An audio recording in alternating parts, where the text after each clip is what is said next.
Good afternoon, everyone. Welcome. For those of you who don't know me, my name is Tom Miles. I'm the Dean of the Law School. Welcome to our 2021 Dewey Lecture in Law and Philosophy. We're delighted to welcome Professor Robert Gooding-Williams as this year's lecturer. And before I officially introduce Professor Gooding-Williams, I'd like to share a bit of background and history about the Dewey Lecture Series. The University of Chicago Law School was founded on the idea that lawyers need to know more than just specific legal doctrines. The underpinning of laws and lawmaking are a crucial component of legal education. The insights, concepts, and methods from other disciplines help form this deeper understanding of law. Legal education within the university is properly interdisciplinary. The Dewey Lecture highlights our interdisciplinary approach to the study of law. This lecture series brings scholars to the law school to explore the philosophical foundations of laws and lawmaking. The Dewey Lecture Series was founded almost 40 years ago in honor of John Dewey. John Dewey's connections to the University of Chicago were deep and multifaceted. From the university's inception, 1894, until 1904, Dewey was chair of the philosophy department here at the university. And during that time, he was a leading philosopher of pragmatism, an intellectual movement that applied scientific methods to social problems.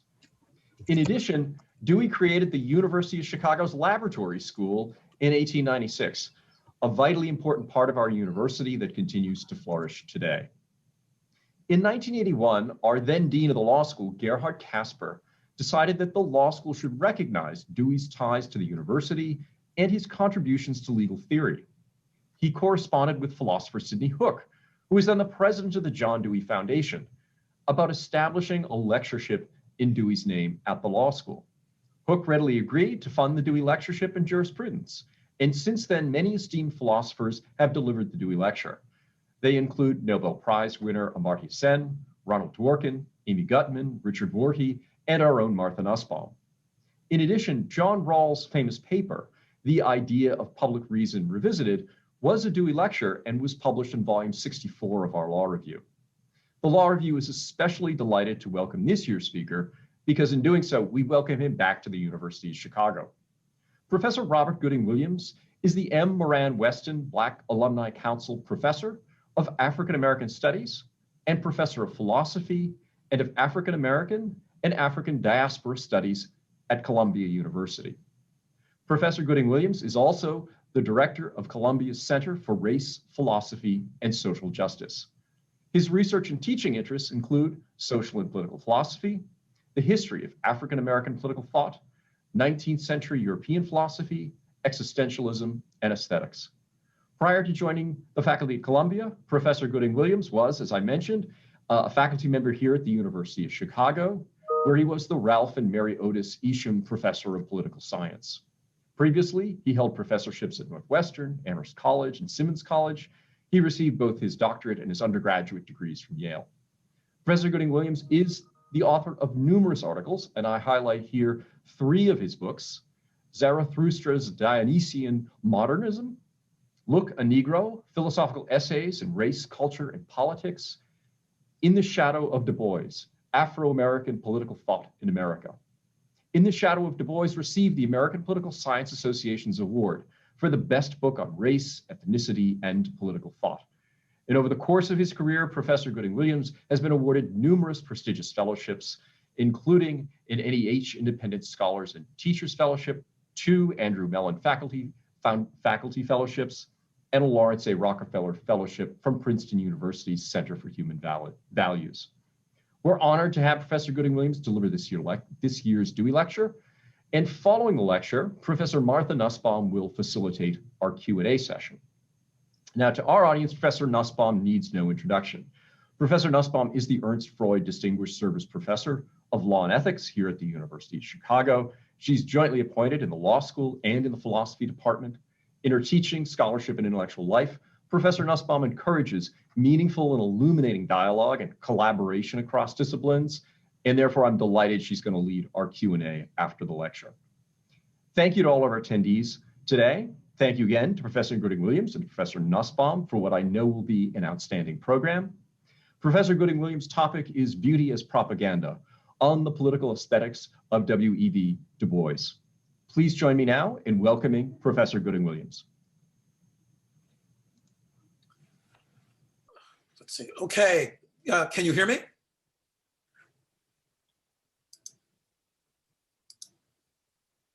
Yeah. Okay, everyone can hear me, right? Yes, okay. We can hear you. Good. I'll say, let me begin by thanking Dean Miles for his flattering introduction. And I want also to thank Dean Miles, Professor Martha Nussbaum, and Professor Brian Leiter for inviting me to deliver the 2021 Dewey Lecture here at the University of Chicago, where I taught in the political science department for 8 years. I am deeply honored by their invitation. Before I begin, just a few words about the manuscript, the work in progress from which my presentation today stems.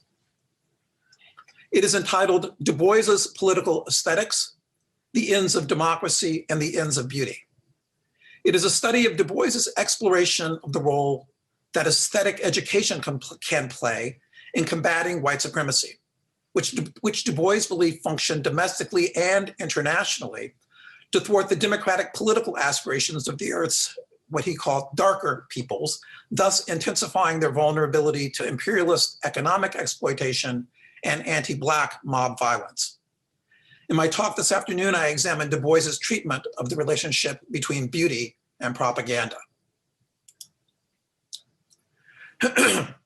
What has art, or more exactly, beautiful art, to contribute to a politics that would break the color bar and dismantle racial hierarchy? In this essay, I explored W.E.B. Du Bois's answer to this question, which he adumbrates through a series of publications extending from the 1910 appearance of The Souls of White Folk to the well-known Criteria of Negro Art, an essay that initially appeared in the October 1926 issue of The Crisis. The substance of his answer, I propose, is that beautiful art, by casting moral goodness in an unfamiliar light, can help to undermine racial oppression. In order to reconstruct Du Bois's argument for this thesis, I first considered the evolution of his explanation of racial oppression, focusing in particular on the explanation he most fully articulates in the wake of World War I. I subsequently present some thoughts regarding Du Bois's aesthetics, specifically regarding his explication of the concept of beauty and his reliance on that concept to show that art is propaganda in Criteria of Negro Art. In the paper's third and final section, I sketch a reading of Du Bois's short story, Jesus Christ in Texas, which exemplifies his notions of beauty and propaganda. In Dusk of Dawn, which appeared in 1940, Du Bois describes his social theory of racial oppression as evolving through three distinct intellectual phases. From thinking that ignorance alone caused racial oppression to thinking that ignorance in tandem with ill will caused racial oppression, to thinking that ignorance in tandem with ill will, economic interest, and unconscious motives cause racial oppression. In addition, he remarks that each of these three explanatory frameworks entailed a different account of the political strategies the darker races required to dismantle racial oppression. When Du Bois thought that ignorance alone was the problem, he argued that science and education sufficed to end racial injustice. But when he realized that ill will or malice was also a cause, he held that Blacks must fight for freedom. I'm quoting Du Bois now, adding that science and education should be supplemented by boycott, propaganda, and mob frenzy, the weapons of sudden and immediate assault. When finally Du Bois recognized that economic interest and unconscious motive contribute to the perpetuation of racial oppression, he argued that scientific inquiry and the fight for freedom must be supplemented with long siege, carried out through careful planning and subtle campaign. In the present talk, I focus on the white supremacist ill will introduced in Du Bois's second explanatory framework, which is foundational to his political aesthetics. In particular, I concentrate on Dark Water, a book that appeared in 1920, and in which Du Bois describes, a book. So Dark Water was published in 1920, and it's a book that Du Bois describes as an exposition and militant challenge, defiant with dogged hope, in essence, as a call to arms. Dark Water comprises a credo, a postscript, and a litany, together with a number of carefully arranged essays, short stories, and poems. For my purposes, The Souls of White Folk is the most important of the essays, for it is Du Bois's assessment of the malicious moral character of the white supremacists making up the bulk of Europe's and America's white folk.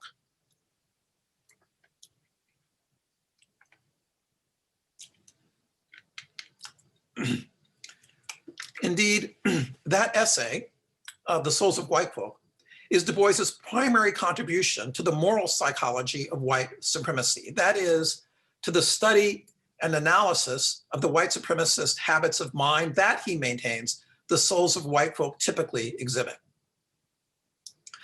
The version of The Souls of White Folk that appears in Darkwater is an amalgam of two previously written essays. One, also entitled The Souls of White Folk, is a short essay that Du Bois published in the Independent in August 1910.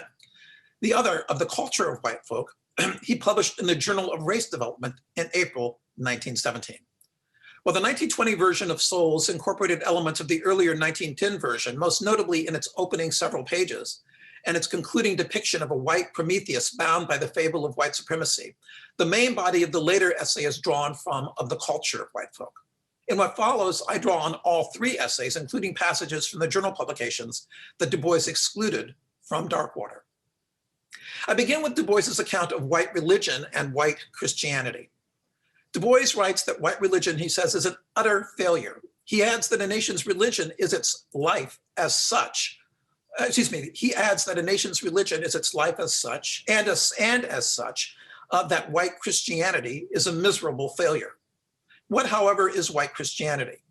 As I read Du Bois, he believes that white Christianity is the substance of European and American culture, what he often calls white culture, and that it is a syncretic religion, a fusion of Christianity and a white supremacist new religion of whiteness, his words. In the Darkwater version of The Souls of White Folk, which combines the 1910 essay's analysis of white American psyches with the 1907 World War I era essay's reflections on white European culture, Du Bois presents white Christianity and white culture as widespread manifestations of white folks' moral character. In addition, he casts his moral psychology of white folks' moral character as a diagnosis of the failure of a white Christian culture that, because it unites Europe and America, determines the life not only of one nation, but of many. White Christianity is a failure because the behavior of white Christian nations and their white citizens fails to express the Christian virtues of unselfishness, charity, and adherence to the Golden Rule. Du Bois explains this sort of morally deficient behavior by noting, quote, that we have injected into our creed a gospel of human hatred and prejudice, a despising of our less fortunate fellows, not to speak of our reverence for wealth, which flatly contradicts the Christian ideal. In effect, he argues that the amalgamation of the virtues endorsed by Christianity and the vices embraced by the new religion of whiteness, hatred, prejudice, and the like, more about those below, this amalgamation has produced a religion, white Christianity, that sanctions behavior contradicting Christian ideals. That there is absolutely no logical method by which the treatment of black folk by white folk can be squared with any reasonable statement or practice of the Christian ideal, Du Bois takes to be obvious. Yet he also knows that few who practice white Christianity regard their behavior as hypocritical, and that a widely accepted view attempts to reconcile color caste and Christianity and sees or affects to see no incongruity. Du Bois is genuinely puzzled when he asks, what ails the religion of a land when its strongholds of orthodoxy are to be found in those regions where race prejudice is most uncompromising, vindictive, and cruel, where human brotherhood is a lie? In The Souls of White Folk and throughout Darkwater, Du Bois addresses this question. In the case of the person who sees no incongruity, reasoning that faults practice for contradicting principle is not likely to help. Indeed, any such reasoning will beg the question, precisely because Du Bois's interlocutor will reject a critical premise of the hypocrisy charge, namely that the moral demands of Christian brotherhood require the, quote, the application of the golden rule between white and black folk. The issue dividing Du Bois and the Christian white supremacists is not logical so much as metaphysical. It is a question of what Christianity is, of what it does and does not require of those who embrace it as truthful revelation. I now turn to the particulars of Du Bois's moral psychology, and I begin by noting that moral philosophers tend to regard moral virtues as praiseworthy character traits that dispose agents, quote, to perform certain actions in certain circumstances for certain constitutive reasons with certain constitutive feelings. Here I'm quoting Peter Bryan Barry.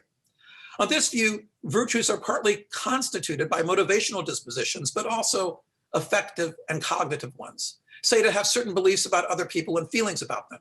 Du Bois, I suggest, has a similar view of our moral vices. In particular, he understands the moral vice of white supremacy to be constituted by a complex of motivational, cognitive, and affective dispositions.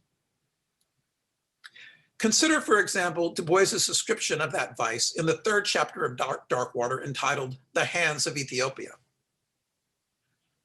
Due, and I'm quoting again, due to a world campaign beginning with the slave trade and ending with the refusal to capitalize the word Negro, leading through a passionate defense of slavery by attributing every bestiality to Blacks, and finally culminating in the evident modern profit, which lies in degrading Blacks. All this, he remarks, has unconsciously trained millions of honest modern men into the belief that Black folk are subhuman.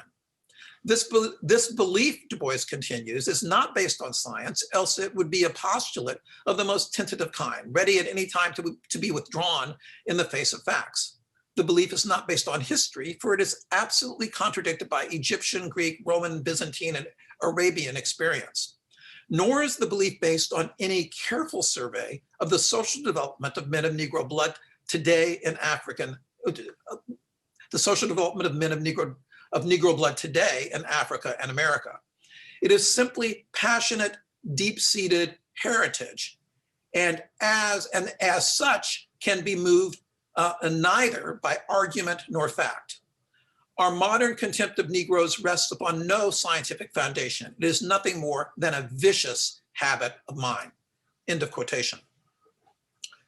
For Du Bois, this vicious habit of mind, the evil that is white supremacy, involves affective and cognitive components alike, both contempt for Blacks and the belief that Blacks are subhuman. Specifically, he suggests that the habits of despising Blacks and taking them to be subhuman are inherited qualities of character. Entrenched, he says, deep-seated and strongly felt, he says, passionate dispositions acquired through a long, relentless drilling of white souls that began with the slave trade and that has been perpetuated through anti-Black defenses of slavery and the profitable degradation of Black life.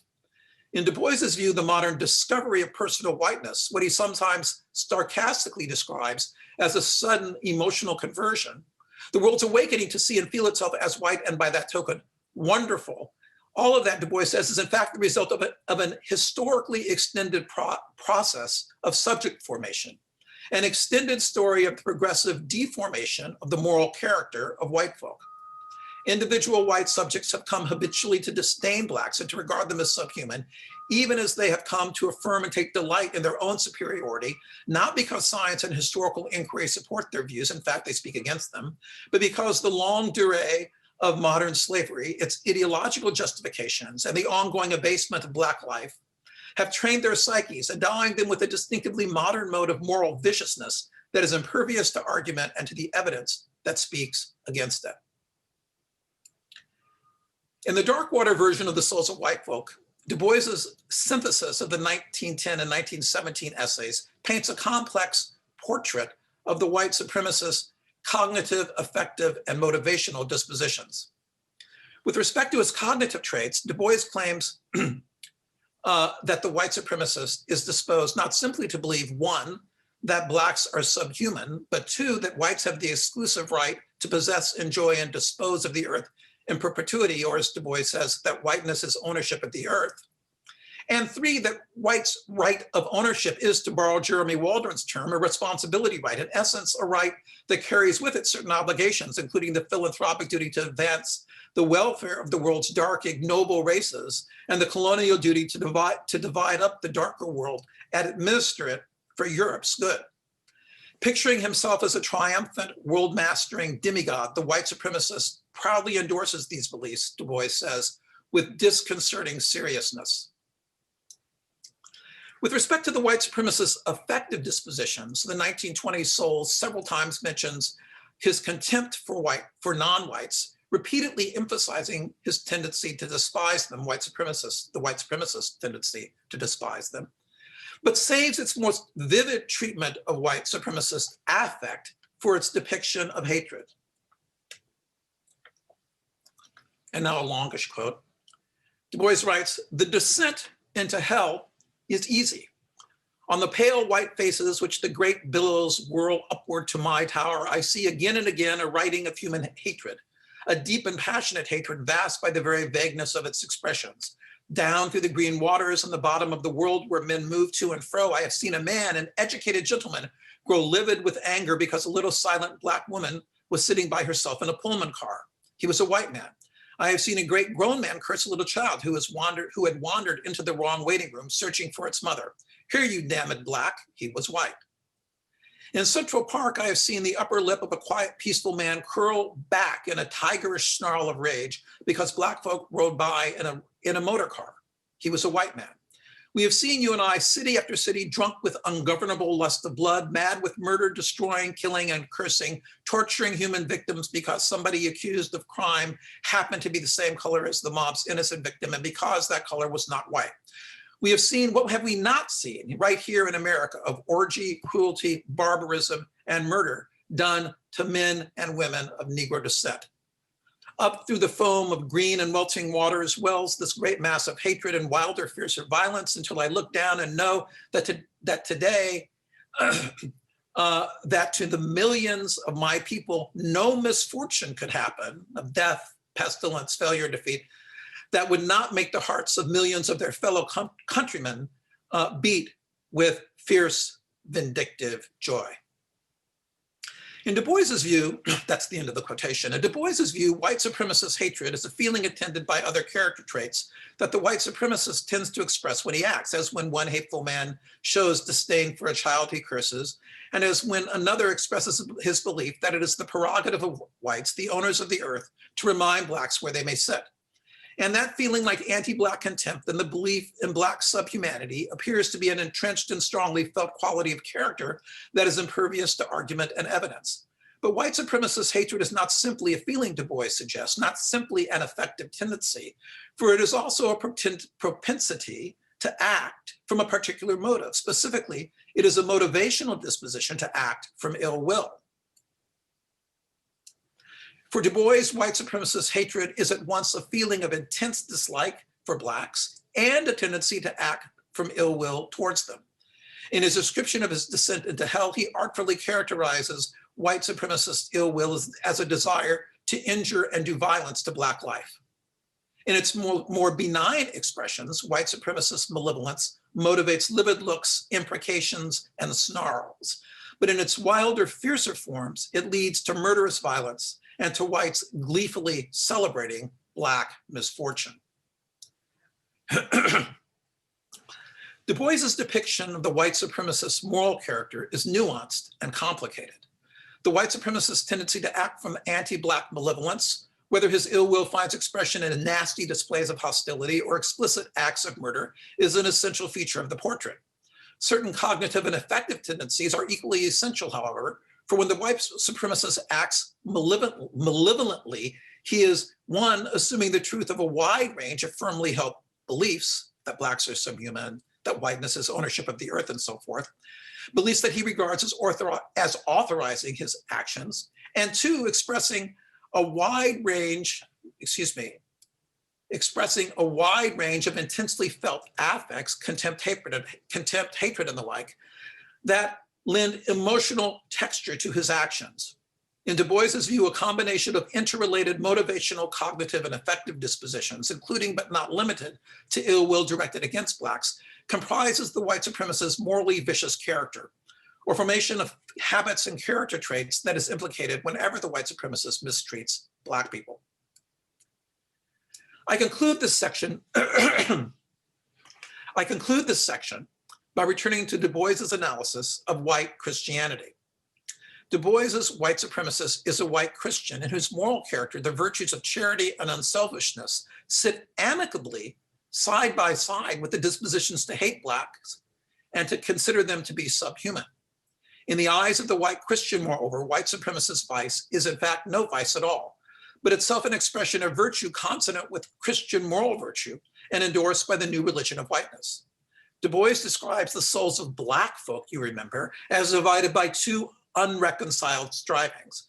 But in the souls of white folk, there is no want of reconciliation between striving to be a good Christian and striving to do violence to Black life. There is no conflict between warring ideals. Du Bois's Christian white supremacist is not ambivalently torn between living as a Christian and living as a white supremacist. First, because enacting Christianity, as he understands it, demands that he demonstrate Christian virtue in his transactions with whites, but not that he demonstrate it in his transactions with Blacks. And second, because enacting white supremacy demands that he contravene the demands of Christian virtue in his transactions with Blacks, but not that he contravene those demands in his transactions with other whites. The soul of the Christian white supremacist is not at odds with itself. Herman Melville, and here I'm going to be talking about a portion of Melville's novel entitled The Confidence Man, and in particular, a section entitled The Metaphysics of Indian Hating. So again, the soul of the Christian white supremacist is not at odds with itself. Herman Melville makes a similar and relevantly illuminating point about the soul of the Indian hater, whose instinct of antipathy against an Indian grows with the sense of good and bad, right and wrong. In one breath, Melville tells us, the Indian-hating backwoodsman learns that a brother is to be loved and an Indian to be hated. Melville's point, I take it, is that the backwoodsman's love and hate fit seamlessly together. Each limits and restricts the other, but without conflict or contradiction. For to hate where love is required would be as absurd as to love where hate is required. It would make no more sense to the Indian hater to hate his brother or other whites than it would make to the Christian white supremacist to treat whites as he treats Blacks. And it would make no more sense to the Christian white supremacist to behave charitably towards Blacks than it would make to the Indian hater to treat an Indian as a brother. For Melville, there is no dissonance in the soul of the Indian hater. And for Du Bois, there is no dissonance in the soul of the Christian white supremacist. Because Christianity, as the white Christian understands it, does not demand that he demonstrate Christian virtue in his transactions with Blacks. A putatively internal critique of his behavior, an attempt to alter his actions by showing that they contradict his understanding of Christian principle, cannot but fail to unsettle his white supremacist commitments. And because these commitments, his white supremacist beliefs, feelings, and motivational dispositions are so deeply ingrained in him, so fundamentally entrenched and intensely felt, that he accords them an unimpeachable authority that is recalcitrant to the results of scientific inquiry. Any attempt to alter his behavior by invoking such results must likewise fail. If white supremacist commitments are immune to rational revision through internal critique and scientific inquiry alike, how then can they be dislodged? The second section of the paper is entitled The Concept of Beauty.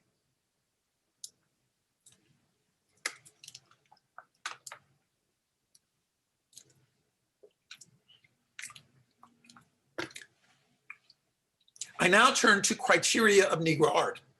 Du Bois's clearest statement of his disagreement with the philosopher and so-called dean of the Harlem Renaissance, Alain Locke, about the relationship between art and propaganda. Against Locke's view that genius and talent must choose art and put aside propaganda, Du Bois held, quote, that all art is propaganda and ever must be. Here I focus exclusively on Du Bois's side of the argument, and in particular on his understanding of the relation between propaganda and beauty. This is the critical passage. It is the bounden duty of Black America to begin with this great work of the creation of beauty, of the preservation of beauty, of the realization of beauty. And we must use in this work all the methods that men have used before. And what have we seen the tools of the artist, and what have been the tools of the artist in times gone by? First of all, he has used the truth, not for the sake of the truth, not as a scientist seeking the truth, but as one upon whom truth eternally thrusts itself as the highest handmaid of the imagination, as the one great vehicle of universal understanding.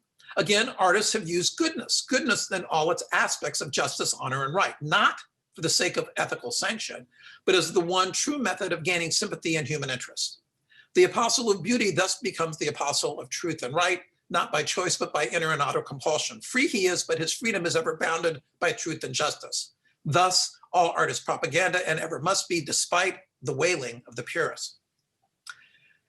By rendering truth and goodness beautiful, Du Bois argues, the artist uses truth and goodness to advance the ends of universal understanding in the first instance and sympathy and human interest in the second. Put differently, Du Bois's artist promotes these ends by using truth and goodness to create beauty that manifests truth and goodness. She creates beauty, one could say, by exercising her power of imagination to cast truth and goodness as beautiful. In recent work, two philosophers have presented particularly helpful analyses of Du Bois's argument. One, Melvin Rogers, reads Criteria of Negro Art in the perspective of the souls of Black folk. This is equally a strength and a weakness of Rogers' reading. Rogers rightly sees that when Du Bois weds truth and goodness to the work of the artist and art to propaganda, he means for the reader to understand art as a vehicle for expanding the horizons of the recipient. The recipient is brought to a wider view of the world and his or her place in it that is currently on offer. That's Rogers. Through the communication of truth, art can expand our cognitive horizons, the sweep of our understanding. And through the communication of goodness, it can expand our ethical horizons, the scope of our sympathy and human interests. But how does art do this? Rogers answers this question by turning to the souls of Black folk, and by interpreting that text as the work of an artist of letters that exemplifies, he says, the aim stipulated in criteria. Significantly, Rogers characterizes Souls as author and artist of letters not as a creator of beauty, but as a rhetorician. And although he never conflates the concepts of beauty and rhetoric, the upshot of his characterization is an analysis of Du Bois's aesthetics in which the concept of rhetoric displaces the concept of beauty, and the apostle of rhetoric displaces the apostle of beauty. Rogers' reading of criteria is well served by these displacements, for it shows the relevance of criteria to understanding the souls of Black folk. But it is equally ill-served, for it omits to interrogate Du Bois's concept of beauty to show how beauty or beautiful art can expand our cognitive and ethical horizons through the communication of truth and goodness. Paul Taylor's account of Du Bois's argument also deserves attention. According to Taylor, Du Bois endorses an expressivist picture of the world, the key to which is a determination to think of things as determinate but provisional expressions of an evolving world. On this account, the world unfolds into new forms the way a seed unfolds into a tree, by clarifying over time what was inchoate and implicit, by actualizing in history what formerly existed only in potentia. Du Bois's philosophy of art is rooted in his expressivism, Taylor shows, for the premise from which Du Bois infers that all art is and must be propaganda, that the apostle of beauty enjoys a freedom that is ever bounded by truth and justice, is the expressivist claim that artists, he says, this is quoting Paul Taylor, artists are dialectically enmeshed in wider webs of meaning concerning the true and the just, and must create themselves as individuals by working out their orientation to these networks. But again, how does beauty figure here? Or more exactly, what is it about the nature of beauty that explains how an artist can use the true and the just and the other values that encumber her to create beauty that manifests those values? Taylor declines to say how the notion of beauty features in his analysis of Du Bois's aesthetics, but his interpretation of Du Bois as an expressivist provides a clue. Specifically, it suggests that beauty can express and clarify the values of truth and right precisely because it is determinate. Thus, where Rogers implies that Du Boisian beauty has the capacity to expand our horizons, Taylor intimates that it realizes that capacity through its determinateness. In A Beauty and Death, the penultimate chapter of Dark Water, Du Bois's analysis of the concept of beauty captures both these desiderata. And so now I'm quoting from Du Bois's essay of Beauty and Death. There is something in the nature of beauty that demands an end. Ugliness may be indefinite. It may trail off into gray endlessness, but beauty must be complete. Whether it be a field of poppies or a great life, it must end. And the end is part and triumph of the beauty. I know there are those who envisage a beauty eternal, but I cannot. I can dream of great and never-ending processions of beautiful things and visions and acts, but each must be complete, or it cannot for me exist. On the other hand, ugliness to me is eternal, not in the essence, but in its incompleteness. But its eternity does not daunt me, for its eternal unfulfillment is a cause of joy. There is in it nothing new or expected. It is always new and strange. Its end is death. Therein is the triumph of beauty. Due to space limitations, and time limitations, obviously, I cannot defend in detail my reading of these complicated remarks. I have another part of the manuscript where I actually do offer a more detailed account, but what I offer here is more in the way of a kind of summary of the conclusion of that account, of the conclusions of that account. So I restrict myself to characterizing what I take to be the two principal criteria of beauty that these remarks appear to endorse, with a caveat that these criteria apply to events in the broadest sense, including Du Bois writes lives, visions, and acts. My primary interpretive proposal is that Du Bois attributes beauty to an event only if it comes to a suitable ending. Consider a beautiful life, a great life, says Du Bois. Such a life comes to a definite end, Du Bois suggests, but also to successful, a triumphant end, that is, to an end that is suited or appropriate to the completion of that life. Put differently, a life becomes beautiful when it succeeds in coming to an end that, like the conclusion of a good story, coheres with what has come beforehand. In contrast, an ugly life never finds the completion it seeks, not because it never ends, but because it comes to an incoherent end, an end that is ill-suited to it, that is in some sense untimely. According to the first criterion then, a life, or as we shall see in the next section, a life or a vision counts as beautiful only if through its completion it comes to an apt ending. According to Du Bois's second criteria, that beauty is always strange and new, a life or a vision counts as beautiful only if its ending casts it in an unfamiliar light. The first criteria captures Taylor's idea of determinateness, for it asserts that a beautiful event must come to a definite and suitable end. The second criterion captures Melvin Rogers's insights, for it implies that a beautiful life or vision could expand our cognitive and ethical horizons if its coming to a definite and suitable end casts it and the truth or moral goodness it manifests in an unfamiliar light. Okay, to the final section of the paper entitled Jesus Christ in Texas, my reading of the short story I mentioned a few minutes ago. I think at this point, you all should be receiving either in your chat or via an email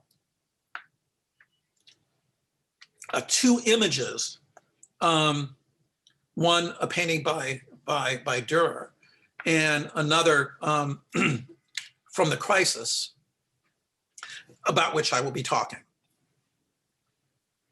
So it is well known that Jesus Christ in Texas initially appeared in the December 1911 issue of the Crisis with the title Jesus Christ in Georgia, and that by later changing the title and setting the story in Waco, Texas, Du Bois relates its ending, which features the lynching of a Black convict, to the 1916 lynching of the Black teenager Jesse Washington in Waco, Texas.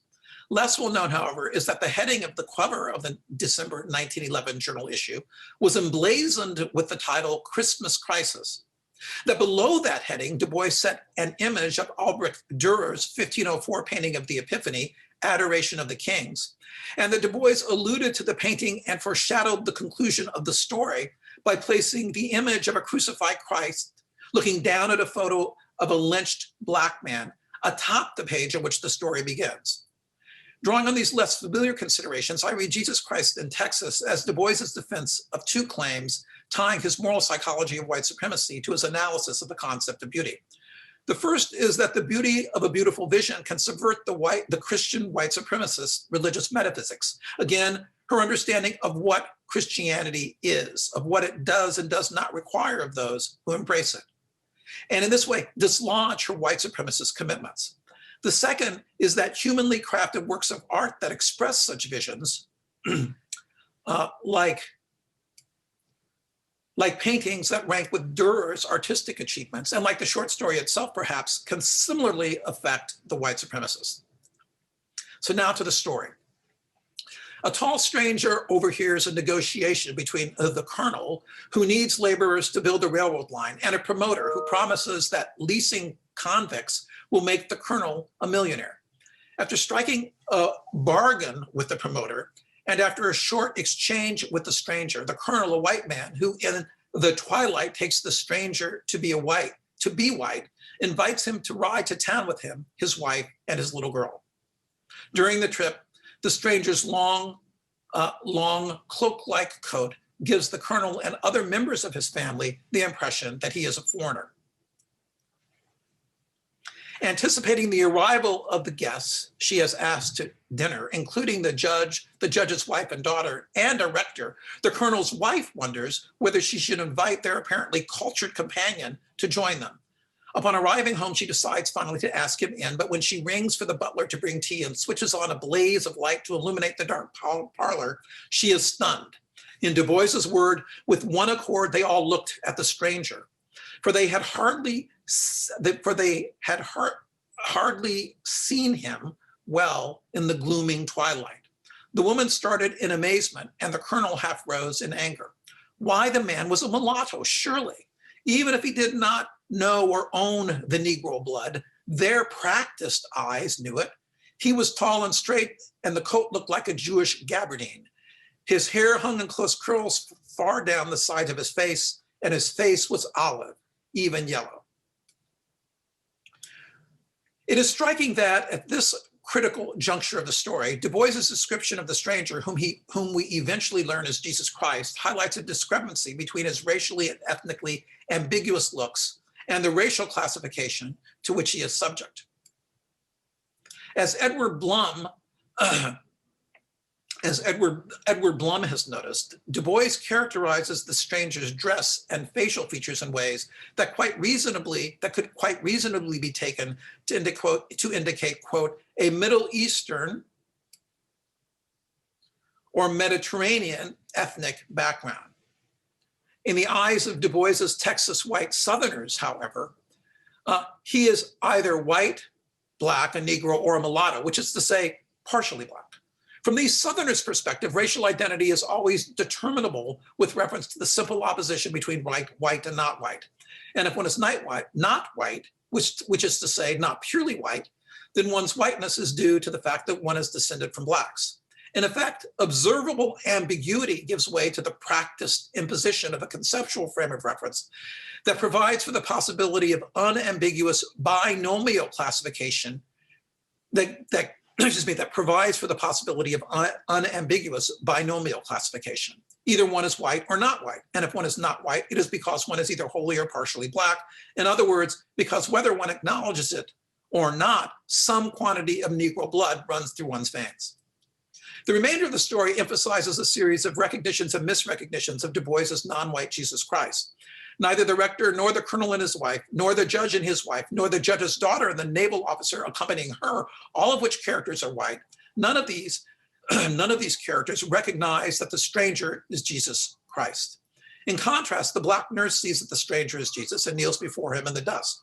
So too does the black butler apprehend the stranger's divinity when, falling to his knees, he lets drop to the floor the china tea service he has been carrying.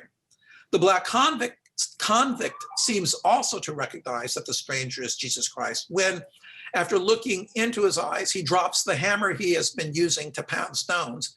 And when later, after running away, he looks into the stranger's face and enjoys the same gladness the butler and the nurse experience in their encounters with the stranger.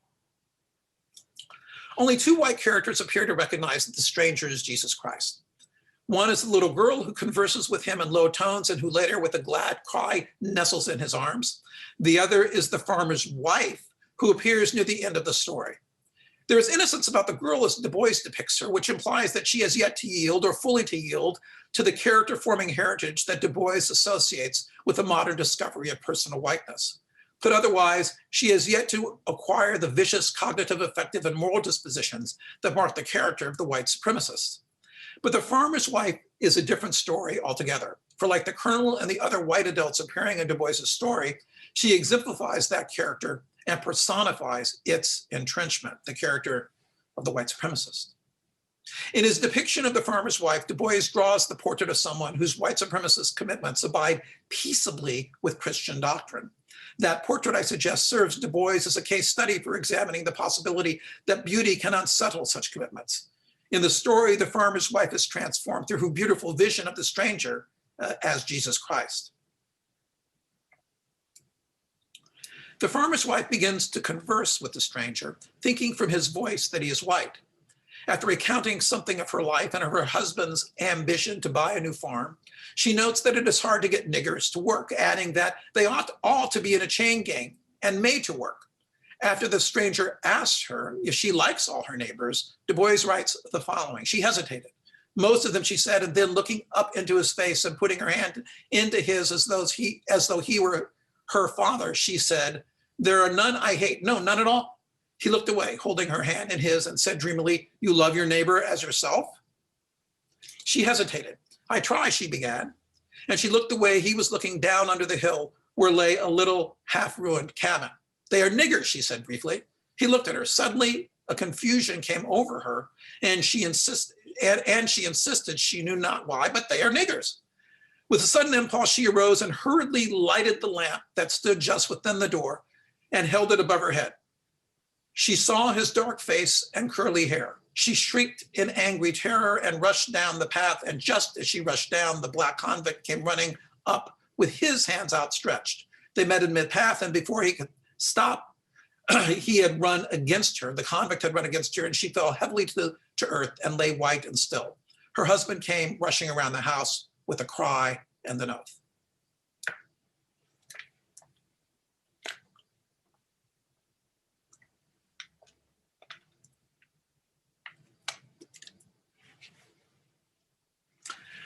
While the farmer's wife hates blacks, despises them, and believes apparently that they should be forced to labor for the earth's rightful owners, like her and her husband, they being, among the earth's rightful owners, she demonstrates confidence in the paternal moral authority she attributes to the stranger. Reciprocating her trusting and intimate hand gesture, the stranger exploits that confidence by reasoning with her, by adducing an argument, namely that she should revise her behavior towards blacks because the Christian moral imperative she endorses, that one should love one's neighbor as oneself, requires that she do so. But the farmer's wife resists the stranger's charge of hypocrisy and its attempt at an internal critique of her golden rule flouting hostile behavior. Rather, she insists on it, repeating that the neighbors residing in the half-ruined cabin down under the hill are niggers. In the eyes of the farmer's wife, there is no contradiction between her avowed white supremacy and her Christian commitment to the golden rule. The stranger's protestations to the contrary confuse her, for by questioning her white supremacist commitments, they disturb her confidence in his moral authority. Indeed, the farmer's wife's confidence is so deeply disturbed that she abruptly withdraws her hand from the stranger's hand, arises, and hurries to light a lamp in order to see just whom she is dealing with. What she sees is curly hair and a dark face, certainly a non-white face, and a face that, like the colonel and his wife, she doubtlessly identifies as belonging to someone black, if not wholly, then partially. Believing then that she has just been clasping hands with a black man, the farmer's wife shrieks in angry terror and rushes down a path where the now escaped black convict, collides with her. The collision seals the convict's fate, for the farmer then accuses him of attacking his wife and rallies a lynch mob to murder him. Jesus Christ in Texas ends with Du Bois's description of the vision the farmer's wife sees and of her responses to what she sees after she hears the creaking of the limb where the body hung. But resolutely she crawled to the window and peered out into the moonlight. She saw the dead man writhe. He stretched his arms out like a cross looking upward. She gasped and clung to the windowsill. Behind the swaying body and down where the little half-ruined cabin lay, a single flame flashed up amid the far-off shout and cry of the mob. A fierce joy sobbed up through the terror in her soul and then sank abashed as she watched the flame rise. Suddenly whirring into one great crimson column, it shot to the top of the sky and threw great arms athwart the gloom until above the world and behind the roped and swaying form hung quivering and burning a great crimson cross. She hid her dizzy, aching head in an agony of tears and dared not look, for she knew Her dry lips moved, despised and rejected of men. She knew in the very horror of it, lifted her dull and shrinking eyelids. There, heaven tall, earth wide, hung the stranger on a crimson cross, riven and bloodstained, with thorn-crowned head and pierced hands. She stretched her arms and shrieked. He did not hear, he did not see. His calm, dark eyes, all sorrowful, were fastened on the writhing, twisting body of the thief, and a voice out of the winds of the night saying, "This day thou shalt be with me in paradise." The farmer's wife is undone, but what devastates her? Du Bois's answer to this question, I believe, is that the farmer's wife is undone by the beauty of the vision she sees when she peers out her bedroom window in the direction of the half-ruined cabin. But what about that vision makes it beautiful? When she looks out her window, the vision the farmer's wife sees unfolds and reveals itself through several episodes. At first, she sees the image of the lynching victim swaying and stretching the arms out like a cross. But this image is immediately augmented by a second one, a flashing flame beginning to form itself into a looming cross behind the dead man. The appearance of the fully formed cross suspending the crucified stranger as he fastens his eyes on the hanging convict marks the conclusion of the vision.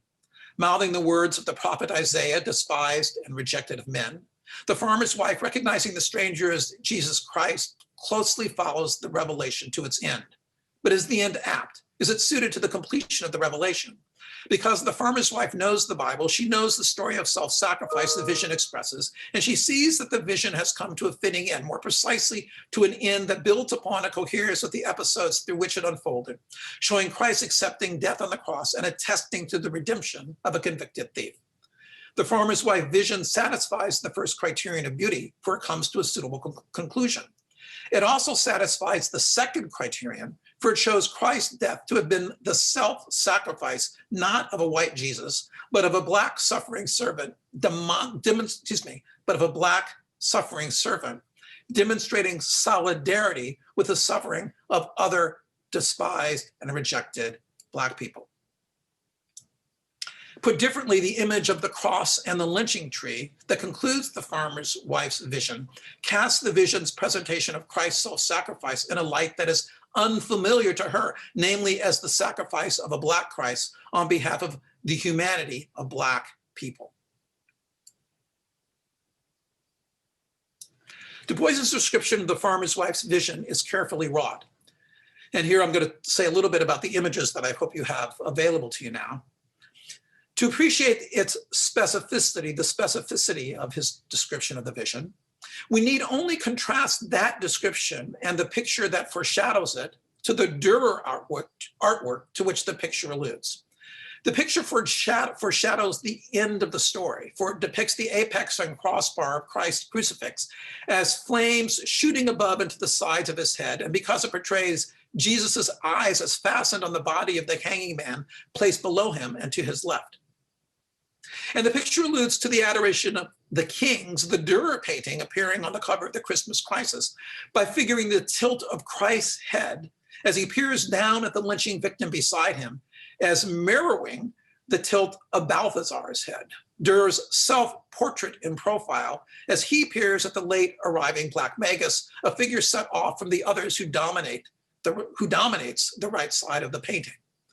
Du Bois revises Dürer, I suggest, by replacing the image of Dürer Balthazar's gesture of recognition, which bridges the divide between Dürer's Christian world and its Black others, with the image of Jesus's gesture of recognition, which affirms a despised and rejected Black man's humanity, but without positing him as an other in whom the Christian self must learn to discover itself.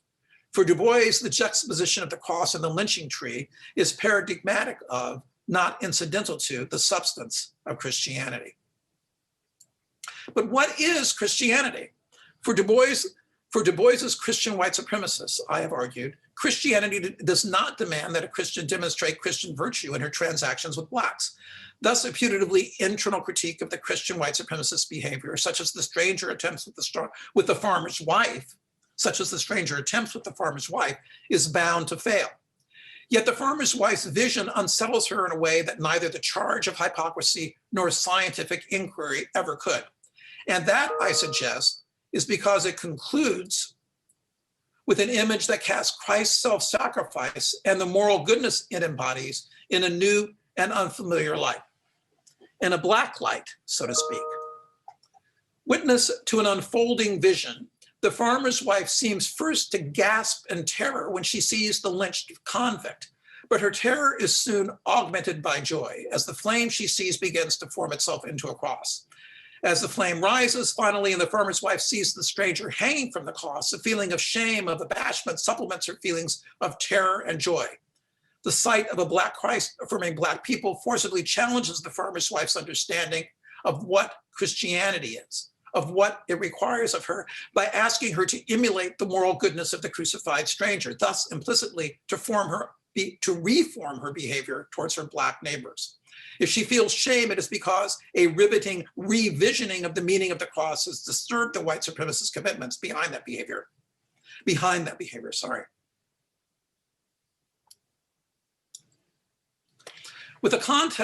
the context of the story, Christ himself is the artist of the farmer's wife's vision. In that capacity, he brings the vision to a definite and suitable end that figures his own moral goodness in terms unfamiliar to her, thus widening her ethical horizons and satisfying Du Bois's two criteria of beauty. By shaping a determinate, unfamiliar representation of his moral goodness, the story's divine artist uses that goodness to elicit the farmer's wife's sympathy for Black life, a sympathy that she seems to express when she stretches her arms towards the crucified Christ, shrieking a second time, not now because she is terrified by the stranger's Blackness, but because she is horrified by the suffering of a man she recognizes as her savior. Still, it would be a mistake to assume that the farmer's wife has put her white supremacist moral character wholly behind her. Impervious to Christ's reasoning and argumentation, she is nonetheless gripped by his artwork, which appeals neither to scientific inquiry nor to a contradiction between principle and practice. Yet it engages her sense, what it does do is engage her sense of who she fundamentally is. In Du Bois's story, Christ's art demonstrates a power to unsettle the farmer's wife's self-understanding, to compel her to see that Christianity is not what she thought it was, and thus that the life she has been living is not a Christian life. Before her vision of the cross and the lynching tree, the farmer's wife felt no ambivalence between living as a Christian and living as a white supremacist. But the vision creates ambivalence, an inner conflict of warring ideals that utterly disorients her. While Christ's artwork expands the farmer's wife's ethical horizon, imbuing her with new sympathy and human interests, she ultimately remains dizzy and in agony, which suggests that she is lost without regaining a secure and unconflicted moral bearing. Not that she has completely shed the white supremacist beliefs, feelings, and motivational dispositions that Christ's artistically crafted vision has dislodged. In Jesus Christ in Texas, propaganda in the mode of art leaves the farmer's wife discomposed and embattled by the competing claims of her white supremacist commitments and her newfound understanding of Christianity. Through his portrait of her transformation, Du Bois proposes that artistic propaganda, through realizations of beauty that thrust moral goodness into unfamiliar and potentially unsettling lights, can combat white supremacy and help to dismantle racial hierarchy. The work of art that shocks the farmer's wife is divinely crafted propaganda that functions less to promote faith than to transform it. What, however, of humanly crafted works of art can they have the same impact? That Du Bois produces a sketch that revises Durer's painting and twice published Jesus Christ in Texas suggests that he thought they could. But we have reason to doubt here, for the farmer's wife's perception of Christ's work of art, of Christ's work, tears her asunder and renders her ashamed of her white supremacist dispositions because she acknowledges the authority of the vision she sees. Whether it is available to a human artist to create art that speaks with a similarly potent authority is a question that Du Bois's depiction of the farmer's wife's transformation leaves open. Thank you. Bob, that's a wonderful paper. And I am afraid we only have 5 minutes for questions. I'm going to I'm sorry. I'm going to ask a short one, and then people raise your hands, and we might get to one more. I want to ask you, why beauty? I think a lot of the artworks that can possibly get through to us and cause us to change our behavior are tragic in a way that the protagonist is thwarted by some sort of brutality or cruelty, and precisely does not come to a triumphant ending and is not beautiful. So let me just give you August Wilson's Ma Rainey's Black Bottom and the recent movie with the really amazing performance by Chadwick Boseman. Now, of course, we have to find Chadwick Boseman compelling, magnetic, but there's no beauty. It's intolerable. It's illuminating precisely because it's so unendurable that human potentiality is squashed and exploited in the way that it is. So I guess I wonder why both Du Bois and you are so preoccupied with the idea of beauty, because after all, the predicament of the Black person in America is ugly. If I asked August Wilson, is your task the great work of preserving beauty? I think he would be totally puzzled and would not have any idea what to say. It's the great work of preserving ugly thwarting of human potential, I guess I would say. So that's a great question. I suppose what I want to say about that is, so the question goes specifically to Du Bois's conception of beauty, right?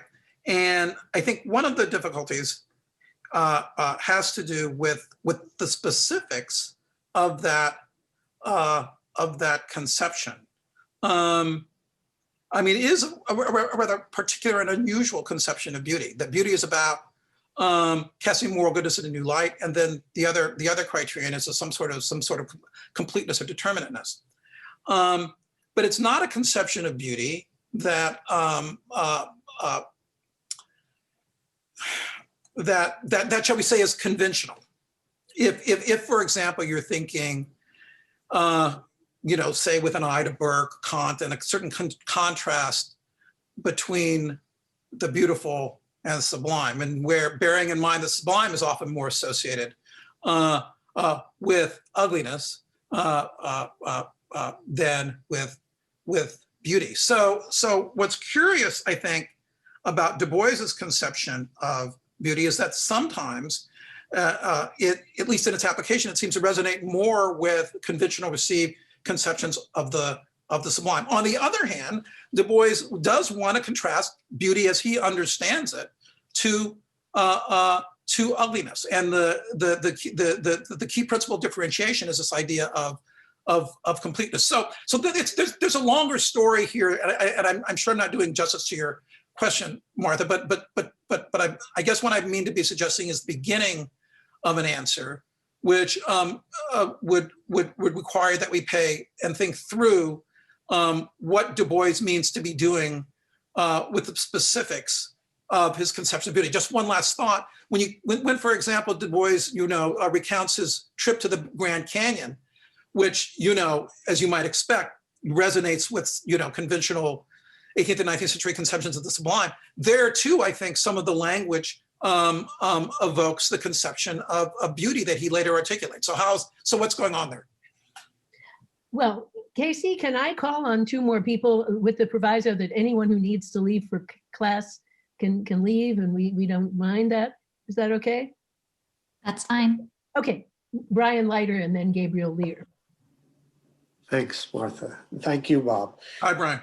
I want to ask another question about Du Bois's conception of beauty and about the relationship between beauty, truth, goodness, and propaganda. And I'll make this very simple, right? I mean, so the film The Birth of a Nation, right, was clearly a piece of propaganda. It was pretty short on truth and goodness. Yeah. Does that mean for Du Bois, and he may well have written about this, I'm just ignorant of it, does that mean a film like that can't be beautiful? It can't have any aesthetic merits as beautiful because it falls so far short on the truth and goodness dimensions?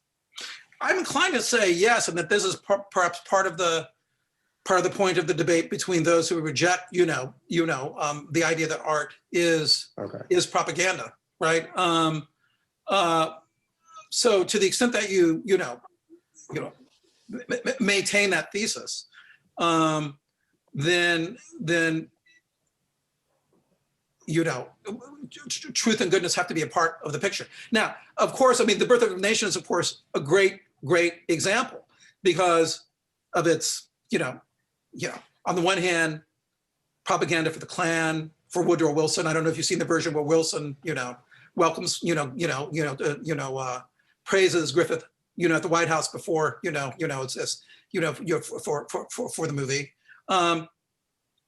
But on the other hand, it's a brilliant use of montage, right? And you've got this use of Wagner, the Ride of the Valkyrie, to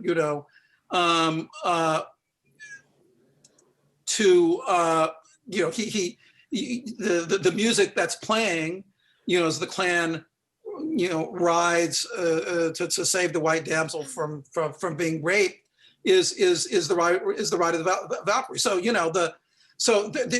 there's a lot going on there that, from let's say a purely aesthetic point of view, if you just looked at the montage and the use of the music, you might think, wow, this is really interesting. Of course, I mean, Griffith, has a crucial role to play in the history of film for these and other reasons. So Okay. you can have aesthetic merit, but not be beautiful. Yeah, but what I'm saying is, so one can imagine someone precisely making that argument. Although there are philosophers, as you know, who argue that I'm not sure if this is the right way to put it, but that maybe moral rectitude of a sort is a condition of aesthetic value. Okay, Gabriel Lear for the last question, then I'll thank Bob and then we'll adjourn. Okay, thank you for such a wonderful talk. So I was wondering if you could say more about how Du Bois thinks of beauty as addressing ill will in particular, as opposed to ignorance, because it sounds as if, given his conception of beauty, with it making the good and the true determinate and in a new light, that sounds like it's sort of provoking sort of surprise. And to the extent that the aesthetic reaction is surprise, I would have put that sort of in the category of addressing ignorance rather than ill will. And so I was just wondering if you could say a little bit more about how he understands that aesthetic reaction of surprise as being related to, I don't know, issues of desire and the heart. Yeah, that's interesting, and I guess I guess that question, I have to think a bit more about that. I mean, that question is certainly invited by the way in which I kind of set things up, arguing that what is at issue is not internal critique, but a kind of a transformation of the farmer's wife's understanding of what Christianity is. And so you might say then, what that amounts to is the claim that the work of art gets her to see, right? The vision gets her to see what Christianity really is, right? And so there's a way in which a certain kind of ignorance as to what Christianity really is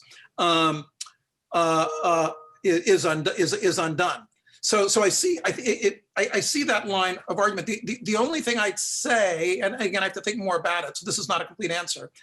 The only thing I'd say here is that at least with respect to Du Bois's framing, as I suggest early on in the paper, with respect to Du Bois's framing, the thought here is that whatever's going on is entrenched in a way that vis-a-vis what the white supremacist habits and dispositions is entrenched in a way that is recalcitrant to rational argument of a sort, to scientific appeals to evidence, and to internal critique. So Du Bois then makes the move to say, well, something else has to happen. You have to have something that's more combative. So I think his thought is that something other than a rational appeal, what he associates with science and education, is going on. But your point is that maybe he's making a mistake in assuming that the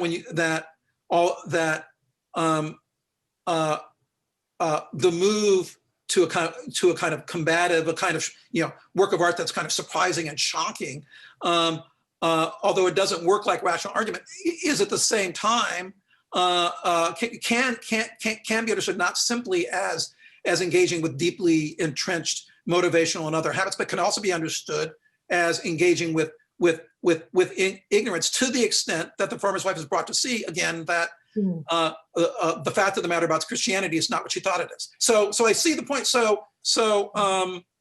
mean, I think it's a great question, and my inclination is to say that maybe there's a way of saying exactly what you want to say, that Du Bois hasn't thought through, at least as I've maybe I've got Du Bois wrong, but at least as I've construed what he's up to, he hasn't thought through the way in which a certain kind of aesthetic shock can have a kind of can have a cognitive significance of a sort. Well, this is a wonderful discussion. I wish it could go on much longer, but I now have to conclude and want to thank you, Bob, for this is a fantastic paper. Sorry that it went so long. I thought it was no. It was worth every second. It's just our timing is not hospitable to long enough discussion. But thank you. That was really one of the best papers I've heard in a long time. And I think if you could send us a copy for people who ask to have a copy, if you're willing to do that, I'd be absolutely. Make it available on demand. And it's so great to see you back in Hyde Park. It really is. Please come back more often, and let's all unmute and thank Bob. Okay, thanks everyone.